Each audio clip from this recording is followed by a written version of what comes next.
Le 20h, l'actualité à l'état brut sur Espace TV. Bonsoir, voici le sommaire du journal.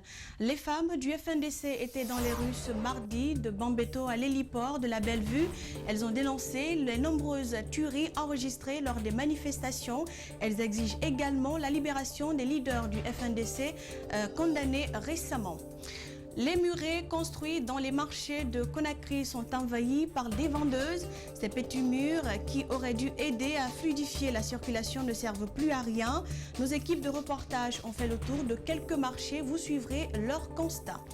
Et puis les manifestants anti-gouvernementaux irakiens réagissent aux manifestations violentes qui ont éclaté en Iran après l'annonce d'une hausse du prix de l'essence. Des centaines de documents des renseignements iraniens ont fuité, révélant la vaste influence de l'Iran en Irak. Bienvenue à tous dans ce journal. Marche blanche des femmes du FNDC ce mardi à Conakry. Elles dénoncent les tueries lors des manifestations à travers le pays. Au nombre de plusieurs centaines, ces mères de famille ont manifesté du rond-point d'Amdalaï à l'héliport de la Bellevue. Elles réclament justice pour les personnes tuées, la libération des responsables du FNDC, mais aussi l'ouverture d'une enquête internationale sur les cas de morts enregistrés. Alceni Bari, Lamine Silla étaient sur leur part. Suivez. Elle a perdu son ami et vient lui rendre un dernier hommage à travers cette marche blanche. Les larmes aux yeux, le souvenir d'un être cher, elle interpelle.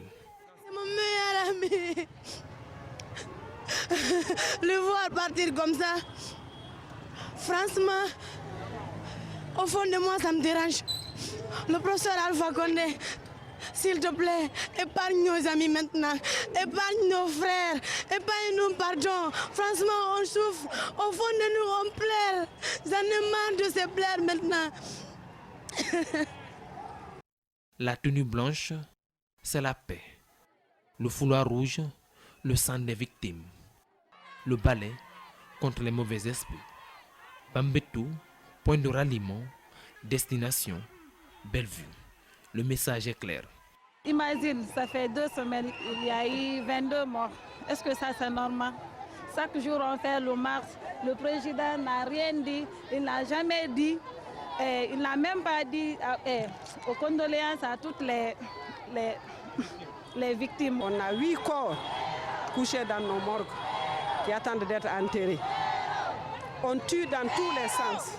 On tue à la maison, on tue dans la rue, on tue dans les concessions, on tue même dans les toilettes et on tire sur les cortèges funèbres. Dans cette marche, les forces de l'ordre sont derrière. Ce sont les agents de sécurité des différents partis politiques qui encadrent le mouvement. Ces femmes exigent entre autres une commission d'enquête internationale et la libération des membres du FNDC. On demande à ce que soit mise en place une commission d'enquête internationale de manière à faire la lumière sur tous les cas de violation grave des droits de l'homme enregistrés dans ce pays. Ça part des victimes des manifestations politiques, mais également des manifestations syndicales. À la Bellevue, les femmes prient, 2 rakats, des coups de balai, l'ambiance est festive. Les forces de l'ordre derrière. 14h, tout est terminé. Globalement, aucun incident signalé.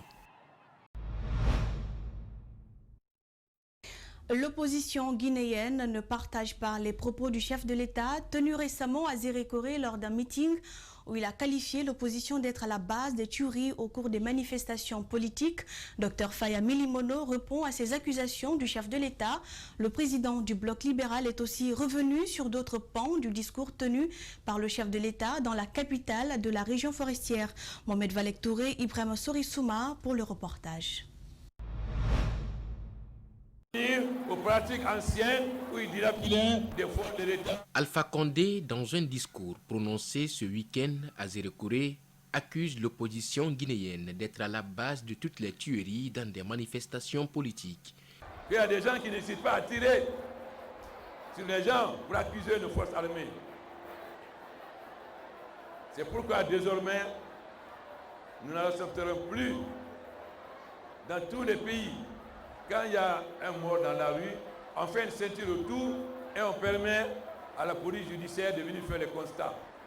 Une sortie qui ne laisse pas indifférents certains membres de l'opposition guinéenne, notamment Faya Milimono.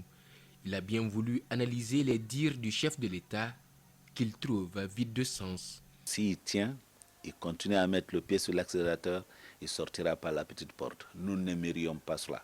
Comment peut-on mettre sur la balance celui qui exerce un droit constitutionnel et celui qui commet un crime?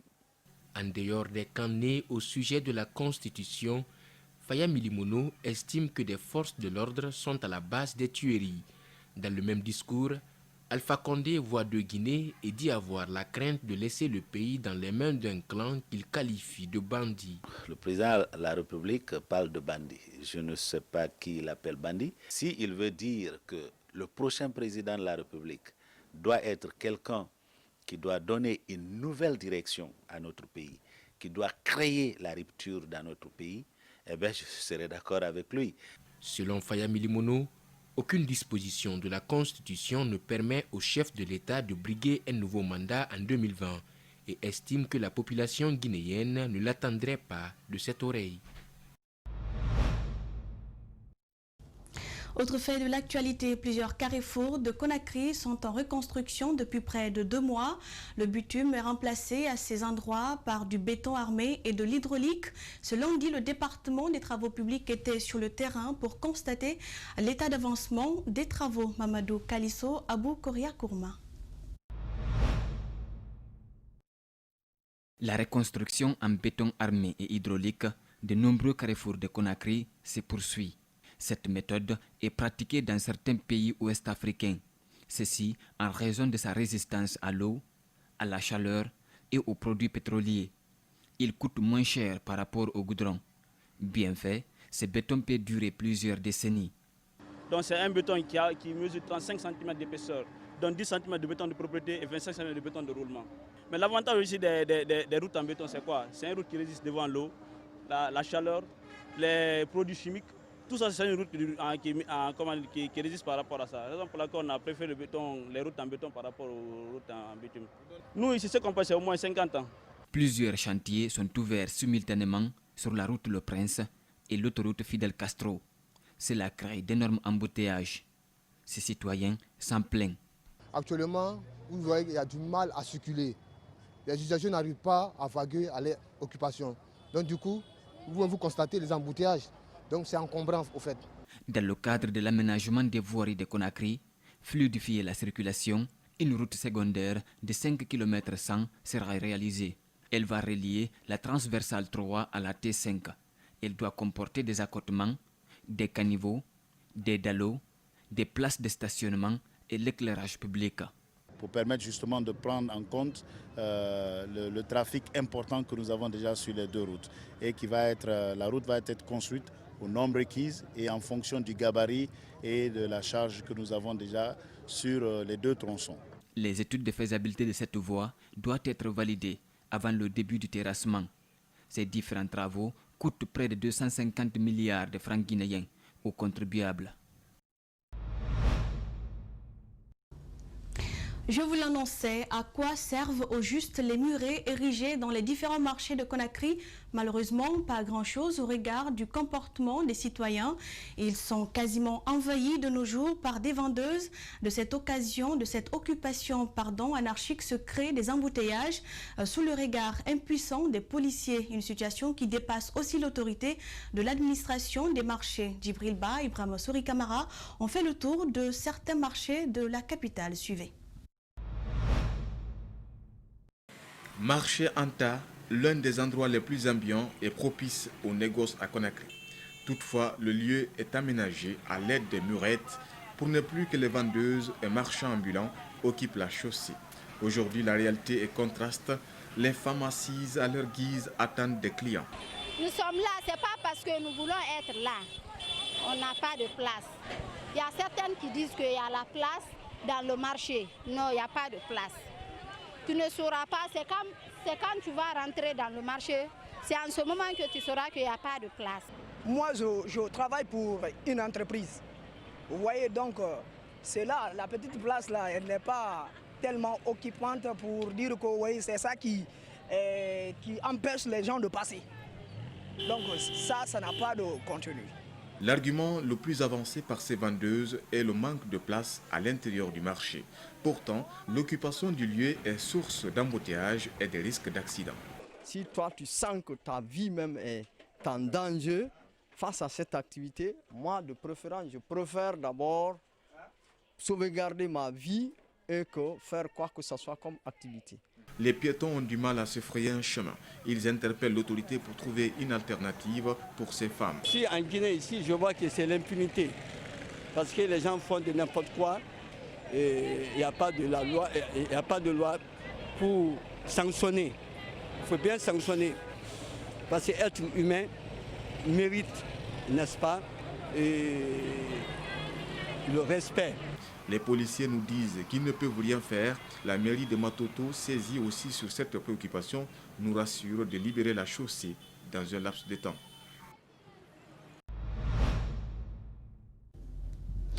La compagnie des bauxites de Guinée CBG et le Centre d'études et de coopération internationale CECI s'inscrivent dans un projet d'appui aux activités génératrices de revenus aux différents groupements d'intérêt économique de sa zone d'exploitation. Cette initiative se situe dans le cadre du développement économique durable et inclusif dans les zones extractives. La cérémonie s'est déroulée en présence des autorités locales de Boké, Gawal et de Télémélé. Fodé Oumar Kamara, Salifou Lifo Sissé pour le reportage. Le projet PAGR couvre 10 communes affectées par les activités de la compagnie des bauxites de Guinée CBG. Il s'agit des communes rurales de Kamsar, Kolaboui, Tanen, Sangaré, Bintimodia et la commune urbaine pour la préfecture de Boké. Darambanyaki et Misra pour la préfecture de Télémélé. La commune rurale de Wendimbourg au compte de la préfecture de Gawal. C'était la 4e revue aujourd'hui, après 2 ans de cette phase pilote. Donc je pense que vous avez vu les commentaires, l'objectif qui était d'avoir 50% d'augmentation de revenus à l'issue de la 2e année a été largement dépassé parce qu'aujourd'hui les chiffres qui ont été montrés par l'agence qui est chargée de la mise en œuvre, à savoir le CECI, nous parlent aujourd'hui de 114%. L'objectif du projet PAGR est d'améliorer les conditions socio-économiques des populations impactées par les travaux d'exploitation minière de la compagnie des bauxites de Guinée à travers le développement des AGR, activités génératrices de revenus. Au compte de l'année 2018, 48 groupements composés de femmes et d'hommes ont été formés et équipés par la CBG. Le PAGR est en train de changer de vie, en train de qualitativement changer la vie de nos bénéficiaires, qui sont les 48 GIE, majoritairement constitués de femmes et de jeunes. Les membres des GIE ont doublé, plus que doublé même, le revenu qu'ils avaient quand on commençait le projet, c'est-à-dire en 2017. Donc c'est un sentiment de fierté, c'est un travail collégial. Ce projet d'appui aux activités génératrices de revenus de la compagnie des bauxites de Guinée, piloté par le Centre d'études et de coopération internationale, a été vivement salué par les autorités locales de Boké. Il s'agit de l'appui que la CBG, la compagnie des bauxites de Guinée, apporte aux communautés impactées à travers un projet dénommé Appui, projet d'appui aux activités génératrices de revenus. Ce que la CBG fait, si toutes les sociétés faisaient pareil, eh bien, il y aurait moins de conflits, il y aurait moins de difficultés. Le montant global de ce projet d'appui aux activités génératrices de revenus est de 3 749 347 $. La cérémonie a pris fin par la visite de terrain d'un bâtiment de fumage de poissons flambant neuf et une barque de 7,50 m de longueur. Retour à Conakry, la mouture du projet de la convention collective a été présentée ce mardi aux journalistes, aux associations et aux patrons de presse. Le dit document comporte plus de 50 articles qui servira de boussole pour la pratique journalistique et le respect des principes du métier. Mamadou Sadio Baldé et Alseni Kamara nous donnent les explications.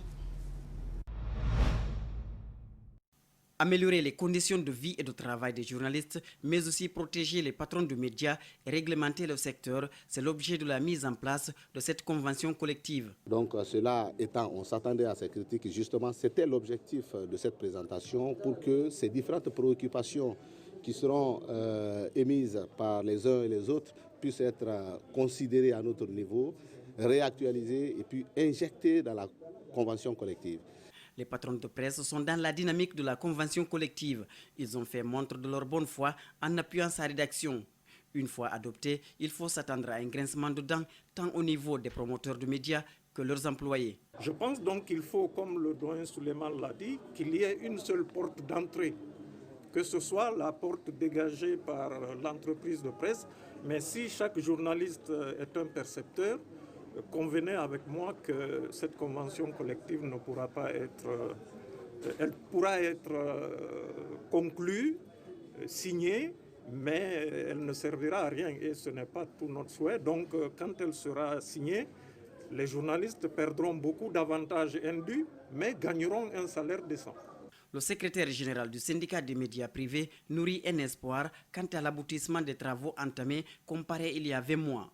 Il salue la disponibilité de tous les acteurs et encourage la nouvelle génération à s'armer de courage. Des réussites dans la mesure où ça a suscité quand même beaucoup de débats dans la salle et l'intérêt même des patrons de presse. C'est ce que nous saluons d'ailleurs. Et c'est pourquoi la date du 17 décembre a été donnée pour encore revoir, pour encore relire ce travail qui a été fait par ce comité de rédaction.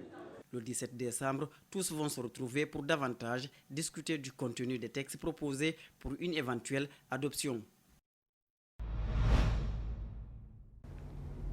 Un reportage de Mamadou Sadio Baldé. Nous restons toujours à Conakry. Ouverture ce mardi d'un atelier national de partage des résultats de l'étude sur la fiscalité et la transparence budgétaire en Guinée. C'est une initiative de la plateforme des citoyens unis pour le développement PECUD.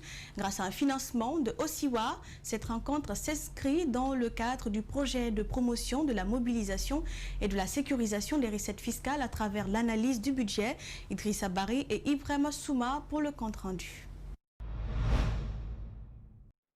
Amener les citoyens à contribuer aux efforts du gouvernement en matière de civisme fiscal et de la bonne gouvernance économique et financière, c'est dans ce cadre que la PECUD, en collaboration avec les cellules de veille citoyenne, a lancé ce projet. Le but est de susciter une meilleure collaboration entre l'État, le secteur privé et la société civile sur la problématique de la sécurisation des recettes ainsi que de la rationalisation des dépenses publiques en vue de stimuler le climat des investissements. Cet atelier vise donc à partager avec les acteurs concernés les résultats de cette étude. C'est l'occasion pour nous de féliciter le gouvernement guinéen pour toutes les réformes institutionnelles engagées dans le cadre de la mobilisation des recettes fiscales en République de Guinée. Mais malgré cette volonté politique affichée, le système fiscal et budgétaire guinéen est confronté à d'énormes défis, notamment quant au constat sur les pratiques de gestion et la justice fiscale, et surtout sur la perception des contribuables, sur la transparence dans l'utilisation des recettes fiscales. Dans ce rapport, la société civile note des efforts majeurs, notamment la réforme du Code général des impôts, la réforme des finances publiques et le système douanier. Malgré ces avancées, beaucoup reste à faire et la contribution des ESC est plus que nécessaire, précise le représentant de Osiwa en Guinée. Il est important pour la PECUD et les autres OSC de s'intéresser aux questions des réformes fiscales pour aider les autorités à mobiliser et à sécuriser les ressources internes afin de faire face aux défis de développement et la lutte contre la pauvreté. Je voudrais vous inviter à examiner soigneusement les rapports qui feront l'objet de validation pendant ces 2 jours et d'apporter des contributions pertinentes afin qu'ils soient des outils de référence sur les questions de la fiscalité et la transparence budgétaire. L'étude dont le rapport fait objet de partage au cours de cette rencontre a été réalisée en 2018 par la plateforme des citoyens unis pour le développement en collaboration avec les cellules de veille citoyenne. Elle a couvert les 7 régions administratives et les communes de Conakry. Les manifestants anti-gouvernementaux irakiens réagissent aux manifestations violentes qui ont éclaté en Iran après l'annonce d'une hausse du prix de l'essence. Des centaines de documents des renseignements iraniens ont fuité, révélant la vaste influence de l'Iran en Irak, où des manifestants dénoncent depuis plusieurs semaines l'incompétence de leurs dirigeants et l'ingérence, selon eux, de Téhéran dans les affaires de leur pays. Suivez.